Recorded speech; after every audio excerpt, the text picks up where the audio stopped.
There's something in Chernobyl, and it's hungry. Now, the drive to Chernobyl was not the prettiest. It was filled with long stretches of highway and empty fields. We had to be on the road at the crack of dawn, and our rented van rattled and creaked like it was about to break down. And yet, I couldn't help but feel more and more excited the closer we got to the city. I was drumming a beat in time with the song playing on the radio.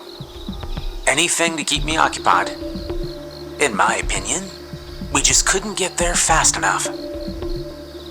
Behind me, Greg was glued to the window. His camera was already clicking away. He was the quiet type, always on the lookout for that perfect shot, you know? Every so often, he'd let out this low whistle. He'd shake his head and tell me that he was amazed at how nature was taking over the abandoned city. Beside him, Tim was the complete opposite. He looked like he was about to throw up, and he kept fiddling with the ties on his hoodie. Together, we made quite the trio, headed straight into the heart of a nuclear fallout zone for a thrill. Now, back in '86, Chernobyl blew up. It was what you'd call the worst nuclear disaster the world has ever seen. The whole area, it was covered in radioactive dust. It turned the city into a no-go zone overnight. Towns emptied, lives were uprooted. The plant burned down. For years, nobody wanted to get too close. Too dangerous, they said. But you know how curiosity gets the better of people. Over time, scientists and a few weirdos started poking around, to check how bad the damage really was. Then some tour companies started leading tourists around to get their thrills. Fast forward a few decades, and here we are. Chernobyl's practically got a welcome mat out. They've built a hotel, and safe zones have been marked out. There are even places where tourists can do photo ops inside the abandoned buildings. We pulled up and checked into that hotel. First-class haunting vibes, I'm telling you. Just sitting in the lobby gave me chills. We spent the day hitting all the hot spots around the city. That city that got left behind in the dust when everything went down. We checked out the old amusement park and the rusted Ferris wheel, and the school where all the desks were still there. They were collecting dust, but otherwise completely intact, as if the kids had just disappeared. The thing about these tours, they showed you the decay in the empty buildings. In the daylight, it almost felt staged, like it was too safe. But at night, completely different. That was when it really hit you. The real impact of what happened. The lives that were turned upside down. So that night, we had dinner at the hotel. They even had a little bar and grill set up for the tourist. I'll be honest, it did feel a bit too cheery for such a bleak place, though the pork chops weren't too shabby. The beer was pretty strong though. Still, I chugged a few with the tour guide that evening, and when he was nice and friendly, I slipped him an extra couple $100 to let us roam free after midnight. Nothing beats the thrill of wandering through a ghost town with just the moon in the sky. The man gave a tiny nod before he finished off his beer and said he was going to bed. Perfect. As soon as he did, we went back up to our room and we packed up for the night. It was cold as hell, so we all bundled up. Except for Greg, of course. He threw on his usual light jacket and told us he never got cold. We used to always give him grief for that. We slipped out under the full moon. It gave us just enough light to see without needing flashlights. I figured that worked well for us, considering I didn't want to bring any extra attention to ourselves. Still, that didn't stop Tim from whining about it. He was always a bit of a wuss. Our first stop was this old cinema. The sign was barely hanging on, creaking with every gust of wind. Inside were rows of dusty seats. They faced what used to be the screen, now just a tattered piece of cloth. Not much to see, really. Just some graffiti on the walls. And then we hit a bunch of houses. Some were locked tight, like the folks just stepped outside and planned to come back. Others, though, were wide open, doors swinging in the wind. Inside, the places were stripped bare. In one house, a sofa was flipped over with its cushions torn out. Old magazines were scattered on the floor. We found a bunch of clothes still hanging in closets. Even a faded teddy bear on a moldy mattress. The air in each one was stale and heavy. Tim was glued to his Geiger counter the entire time we sneaked around. The thing was acting all sorts of crazy. The numbers jumping from nothing to off the charts and back down. Made us all a bit jumpy, to be honest. Tim would pause every few feet to check the readings. He said none of the numbers were making any sense. As we walked through the empty streets of Chernobyl, we ended up at this really beat-up apartment building. The building's windows were all boarded up, and the door looked like someone had forced it open a while back. Inside, the air was heavy with dust and mold. Our flashlights moved across walls with peeling wallpaper and floors covered in trash. This one was definitely in worse shape. And there was this rotten smell hanging in the air that just wouldn't go away. It was Tim who noticed writing on the wall when we entered the living room. "Hey guys, check it out," he called out. We gathered around. The message was scrawled in fading paint across one wall. In a shaky hand, it read, "We waited as long as we could. The head would not leave." Below it, names were listed, one under the other, like a final roll call. But the whole city was evacuated, so why did it feel like these people were trapped here? I looked back at the front door. Next to it was a huge pile of furniture. A barricade? What were these people hiding from that was more terrifying than radiation? None of us could understand it, but we didn't want to stick around to find out. This place, it felt wrong, in a different way than even the rest of Chernobyl. We left the building without a word. We should have turned back then. But we'd made it this far. There was just one more place we needed to see. Finally, we made it to the Chernobyl power plant. I spotted a gap in the fence that was big enough for us to squeeze through. We walked through the lobby, and we entered the first room we saw. Looked like an employee lounge, or at least it used to be. It was a total wreck inside. Tables and chairs knocked over. Half the floor was covered in leaves and plastic wrappers. We opened the refrigerator just for kicks. Tim started gagging when he found that it was filled with rotting food. We headed deeper into the plant. Aside from the kitchen, the place was actually cleaner than I thought. As we walked through the facility, the sheer scale of the place hit us. The hallways were lined with pipes and wires that ran along the walls and ceiling. Everything was coated in a thick layer of dust. Eventually, we ended up in what must have been a control room. The room was huge. It was filled with rows of old computers and switchboards. There was a strong metallic smell in the air. The main control desk stood at the front. It was covered in faded buttons and levers. Some of them were labeled in Russian, which we couldn't read. Large maps and diagrams were still pinned to the walls, outlining the layout of the plant and its systems. But as we moved through the room, Tim's counter began clicking faster again. The needle was jumping all over the place. He said that the radiation levels were way off the charts and we should turn back. But we all decided the counter had to be broken. Tourists were said to visit this place all the time, right? We were arguing about it when Tim froze and stared at his counter. It was going nuts over one particular spot. In the corner of the room, there was this dark pile of something. None of us had noticed it with all the mess. We moved closer.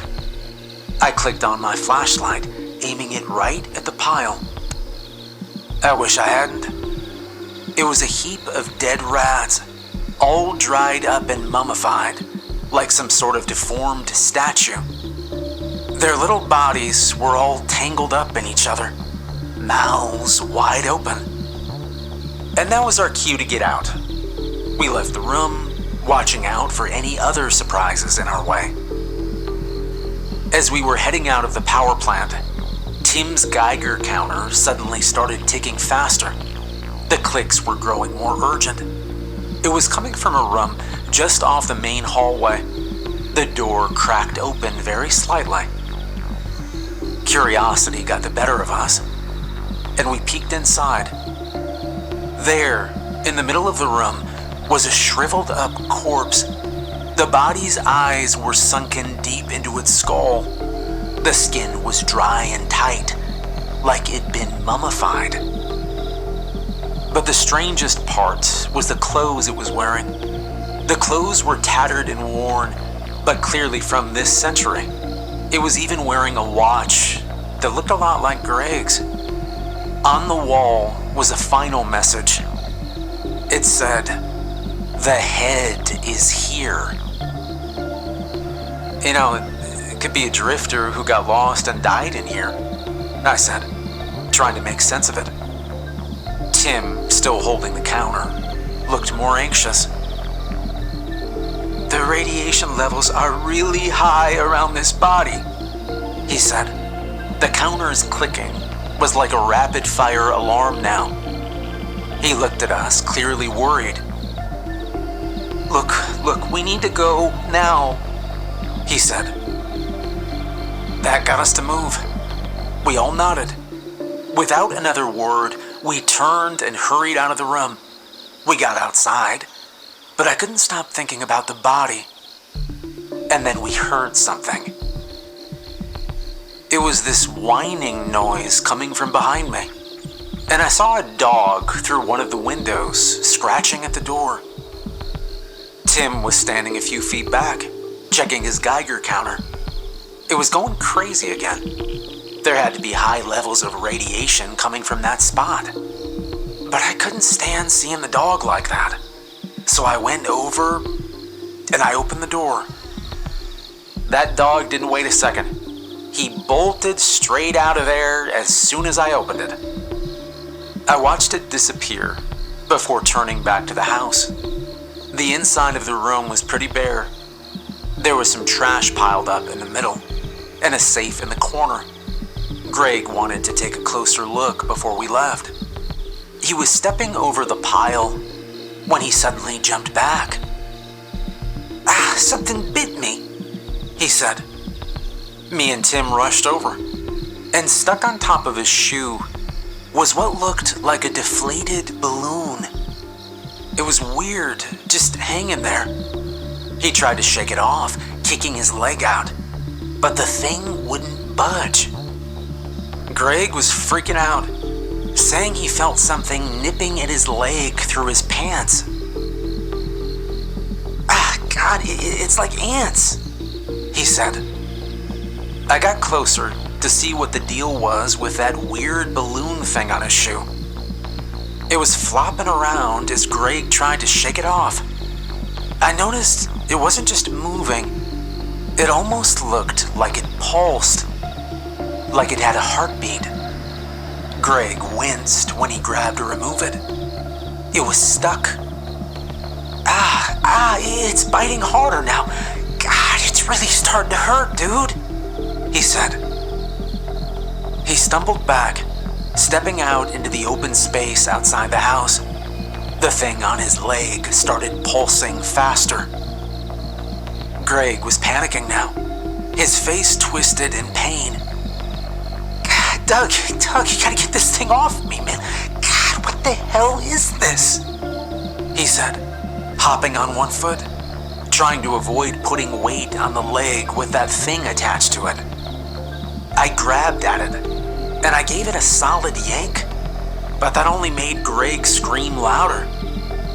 He yelled at me to stop. Suddenly, his leg just buckled, and he collapsed to the ground, clutching his leg and panicking. Tim shone his flashlight directly on the object, and we all stared in horror as it began to inflate right before our eyes. The wrinkled, shriveled surface stretched out, taking on a more defined shape. It still resembled a twisted version of a round balloon, but now the markings on its surface, it started to look like a human face. The balloon-like head stretched, its eyes calmly staring at us. Where the neck should be was the tail end of the balloon, where you'd normally blow into it. But this end was attached to Greg's leg, having somehow bitten through his jeans. I pulled at the thing again harder this time, but that only hurt Greg more. He wasn't even yelling anymore. He was on the ground, barely making a sound. His face was turning paler by the second. He was so pale that I could see veins starting to show, creeping up his neck and face. I pulled out my Swiss Army knife, figuring I'd just slice the damn thing clean off. But my knife bounced off like it was nothing. I tried stabbing it, even putting all my weight behind the knife, but I barely made a scratch. Frustrated, I attempted to wedge the knife under the edge of its mouth where it clung to Greg's leg, but it was sealed tight, like it had vacuum sealed itself to his skin. There was no getting the blade under there. Meanwhile, Greg was getting paler by the second. I could see his blue veins clear as day, and he looked like he lost 20 pounds in the span of the last 15 minutes. His eyes and cheeks were sunken, as if he was being shrink-wrapped from the inside. He was slowly turning into a mummy right in front of our eyes. We were getting desperate. Tim pushed me aside, and he stomped hard on the balloon head. He was hoping to squash it, but it was like stepping on a soccer ball. It just rolled under his foot, completely unaffected. Greg screamed out in pain, as if we stepped on his actual leg. Running out of options now, I turned to Tim, and I told him I had a crazy idea. If I could just cut around the flesh where the balloon was attached, maybe I could get Greg free. Tim nodded. We didn't have a choice. We got first aid from our backpacks, and I looked at Greg. His eyes were barely open, and his face was gaunt. We were losing more of him by the second. Look, I'm sorry, man, but we gotta try this, okay? It's gonna hurt, I said, knowing this was a long shot, but not seeing any other way. I was no surgeon, but I had to try to help him. I positioned my knife just above where that thing clung to him, and I cut deep into his skin. A thick black liquid oozed out of the cut. Instead of red blood, it spilled all over my hand in chunks. Greg went still. Did he stop breathing? I shook him by his shoulders, and I called his name over and over again. I checked for a pulse, and I felt nothing. He was gone, just like that. But I didn't have time to absorb what I'd just done. The thing attached to his leg, it was still moving. It kept pulsing, getting bigger as Greg's body continued to shrivel up. His hair started falling out in clumps, his lips receded back, and his tongue hung out. His arms and legs got so thin, I could see the outline of his bones. "We gotta go, Doug. We need to get help." He was right. Staying here wouldn't bring Greg back.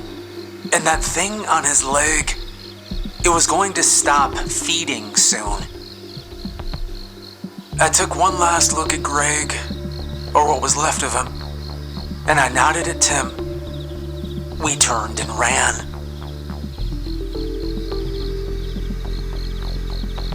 As we bolted from the plant, I saw a balloon head behind me. It was up in the air, and it had this thin piece of string dangling from it, scraping the ground.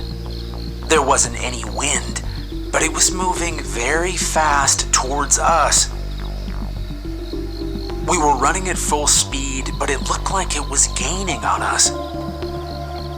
I made a hard right next to a shed, and I pulled Tim down with me. Just seconds later, Balloon Head drifted right past where we'd been. A rat ran by us, and it brushed against the string. Instantly, the string stuck to the rat, dragging Balloon Head along with it.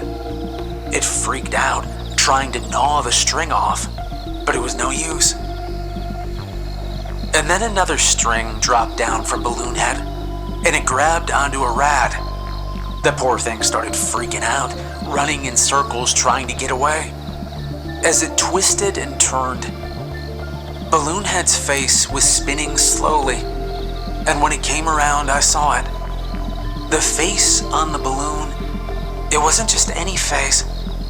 It was Greg's, and it smiled at us.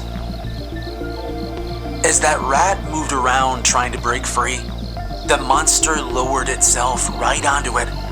It stuck to the poor thing just like it did to Greg. Balloon Head started to inflate again, growing bigger and bigger. Not wanting to see what would happen next, Tim and I took off. We tried to make our way back to the hotel, but it was too dark. Every rundown building looked the same. It felt like we were running in circles. We were totally lost. Then Tim's Geiger counter started clicking wildly again.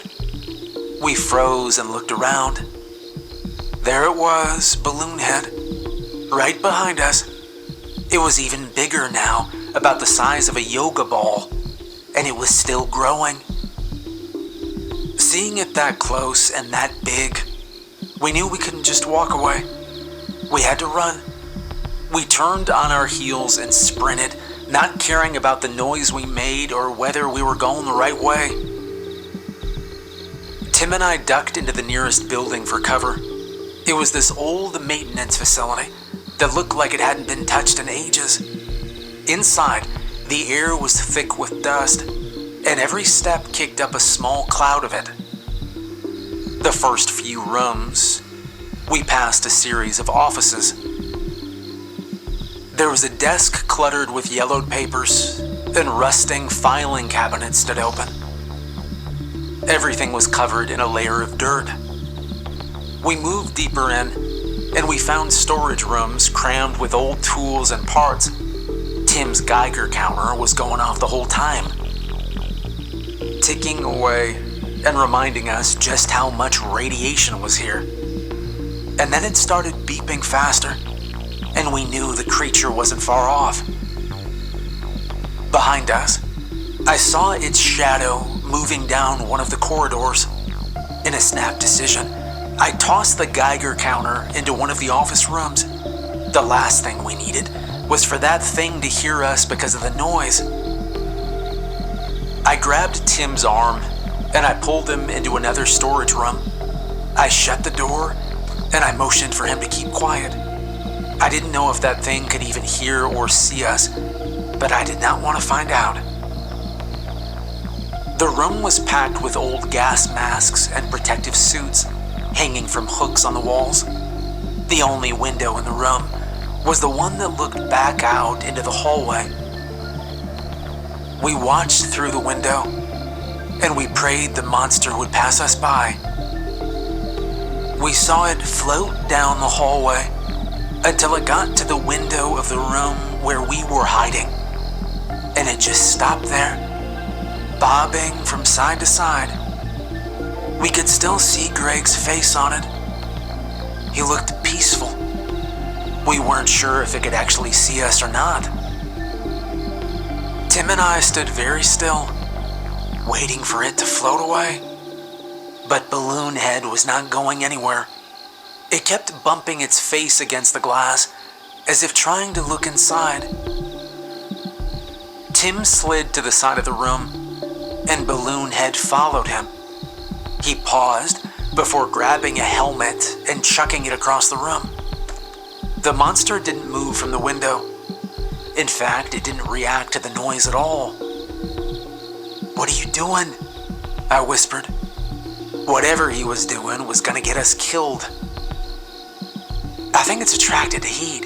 Like, I don't know, heat signatures or something maybe," he started. "Maybe that's how it ended up around Chernobyl, with all this radioactive stuff going on.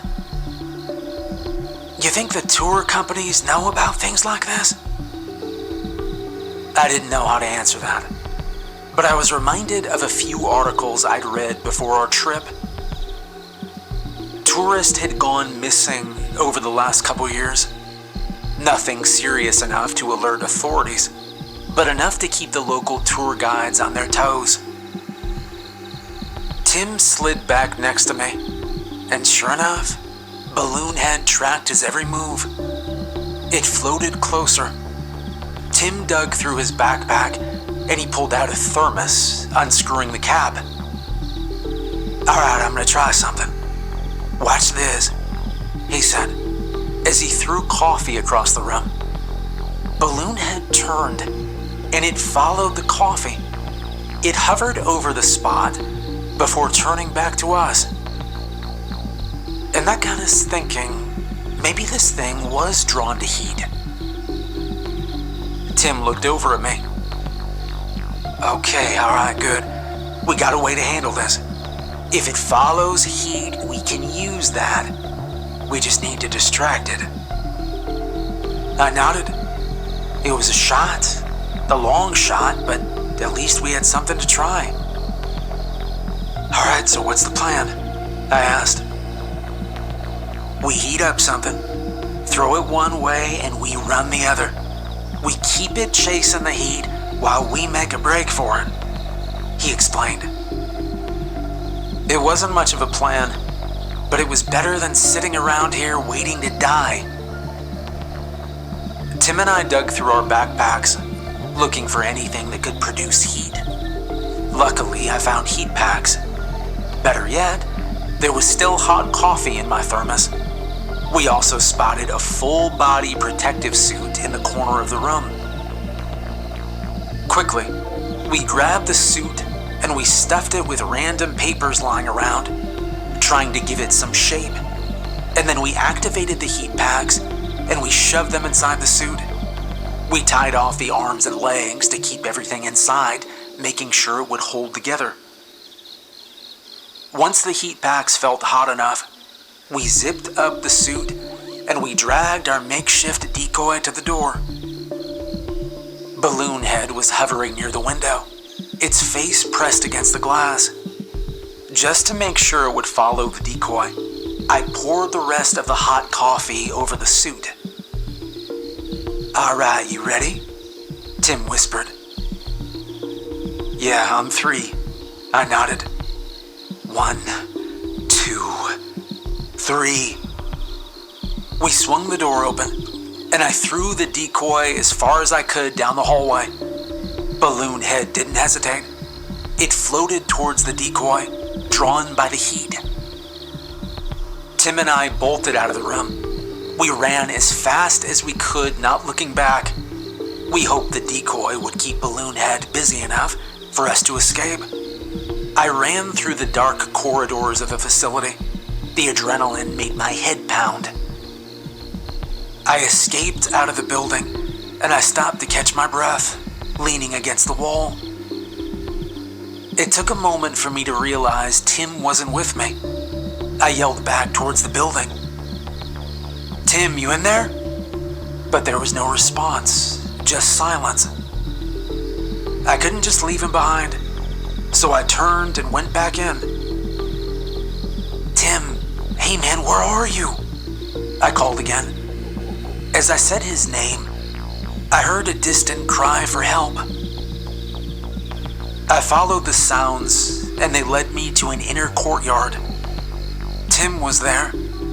He was tangled up in a mess of balloon head strings, thrashing and trying to break free.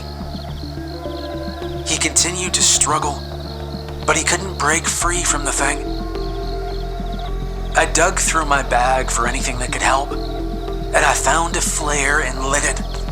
I waved it wildly, trying to get Balloon Head's attention. But the thing ignored the flare, not even moving when I threw it away from me. That's when I saw more strings. I watched as Balloon Head's face began to change. It was morphing into Tim's face. I pulled out my lighter and flicked it.